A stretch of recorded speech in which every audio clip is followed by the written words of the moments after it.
Thanks very much, Bruce. It's a pleasure today to introduce our speaker. But to properly do that, let me first introduce the woman behind every successful man is a woman who made it possible.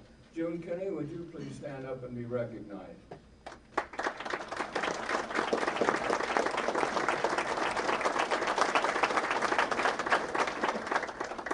Way back in 1992, RI president at that time, Dr. Cliff Doctorman, who, by the way, was the charter president of the University Hills Rotary Club, right here in Denver, the first club that Denver Rotary ever chartered, sent Marlene and myself to Southport, England, to represent he and his wife at a district conference.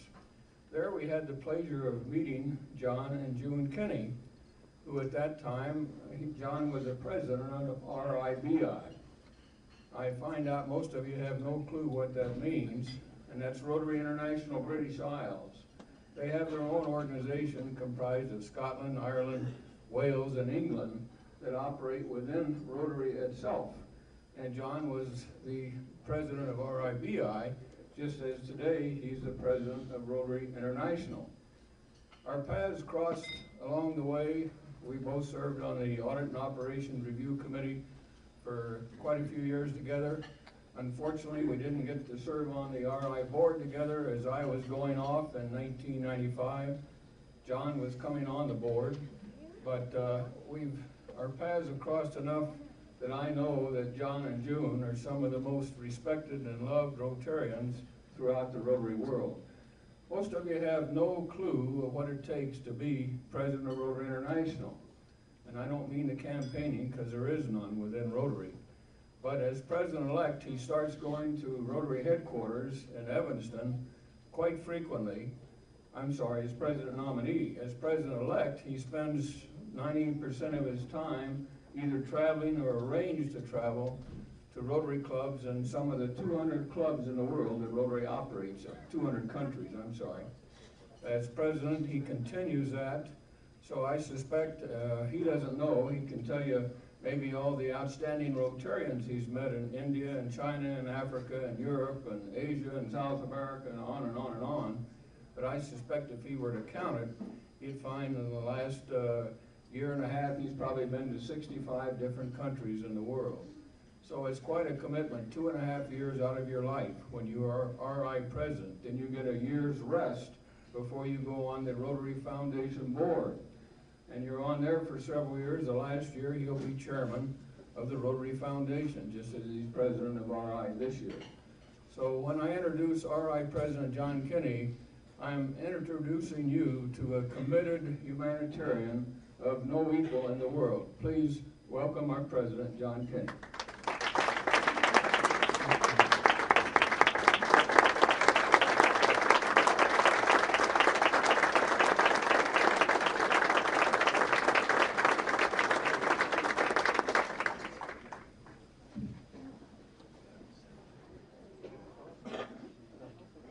Thank you, Grant, for that more than generous introduction.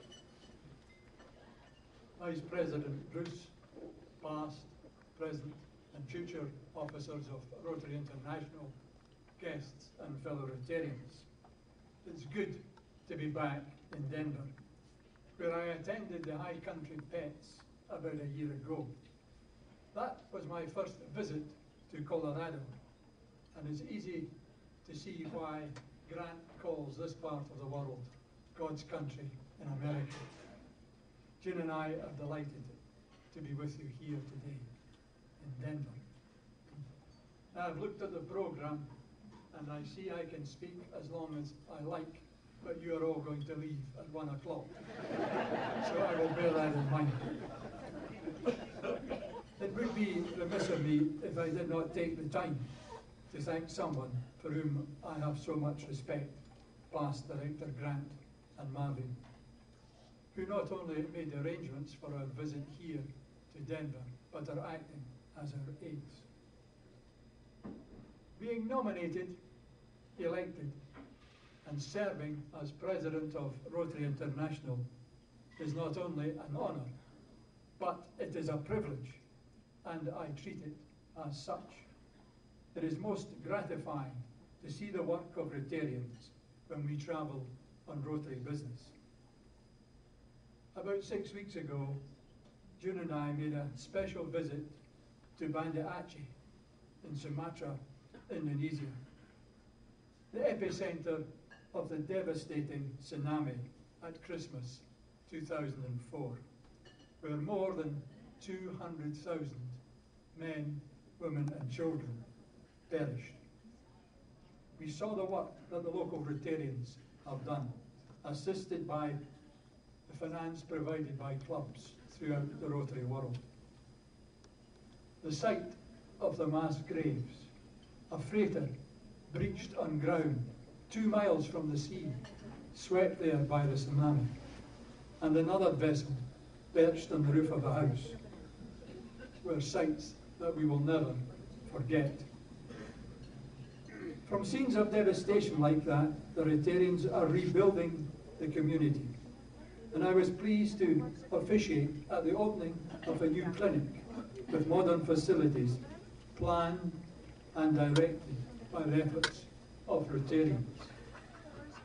Also in China, June and I held in our arms 2 children, aged 2 months, in an orphanage run by the Rotarians of the Rotary Club of Beijing. The children had been abandoned in a train. They were, of course, girls. In Taiwan, Rotarians of the 7 districts there rallied to assist the villagers in the eastern part of the island, whose houses had been devastated by the worst typhoon in Taiwan for 50 years. I could go on and on.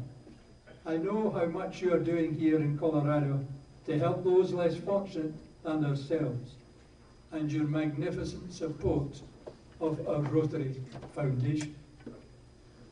I would like to acknowledge the contributions made by the clubs in districts 5450, whose per capita amount of giving last year to the Rotary Foundation was over $150 per head, with all clubs in the district contributing, and I trust that will continue this year. In addition, 223 Paul Harris Fellows and 7 major donors were inducted. In Rotary, our motto is service above self. But Rotary was not founded as a service organisation, for in 1905 such a thing was unknown. It was founded by one lawyer, alone in a strange city, without family or friends nearby. It was founded by someone who simply sought fellowship. It was founded by someone who had in mind something of a quite modest nature, a place where people of good character, intelligence, and morals could enjoy each other's company and form new friendships.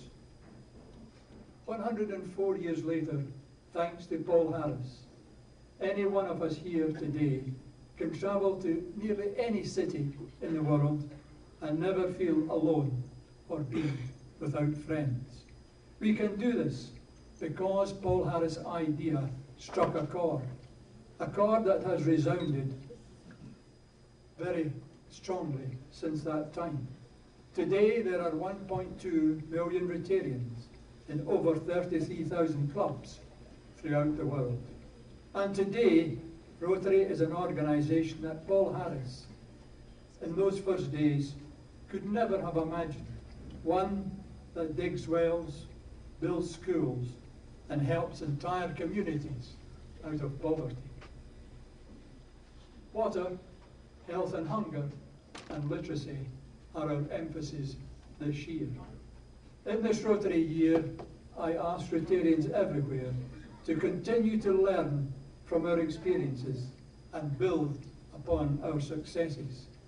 I ask you to continue the work for the health and well-being of not only children, but their families and people everywhere.